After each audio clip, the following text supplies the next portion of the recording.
સાંભળજો, હું તને કહું છું, મોટા ભાઈ હવે તમે મોટા ભાઈ ની વાત કરો માં, બીજી કઈ વાત કરવી ને તો કરો. જેવા એ છે ને લગ્ન સમજવા બોલાવ્યા છે, તો મોટા ભાઈ ને નહીં લઈ જવા પડે?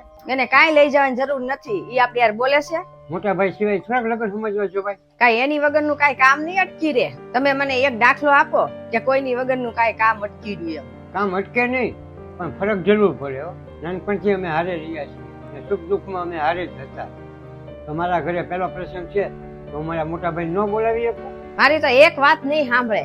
આ તો તમે જાઓ અને હાથ જોડો એને, અને મારે નથી આવું, હું કાંઈ નહીં આવું તમારી હારે. એવું થોડું હાલે?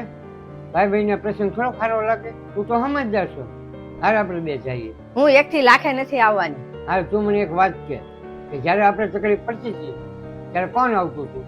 મોટા ભાઈ. આપણે જયારે જયારે જરૂર પડતી પૈસાની ત્યારે આપણે ફોન કોને કરતા? મોટા ભાઈ. દરેક વખતે આપણે મદદ કરતા. અને આપણા ઘરે આજ સારો પ્રસંગ આવ્યો છે તો મોટા ભાઈ ભાઈને થોડોક પ્રસંગ સારો થાય, અને આપણે એમ કહીએ કે મોટા ભાઈ વગર આપણો પ્રસંગ સારો જશે, તો એ આપણી ભૂલ છે. સૌથી પહેલા તારી. તમારી વાત સાચી છે, મારી ભૂલ છે. હાલો આપણે બે જાવીને મોટા ભાઈને મનાવી.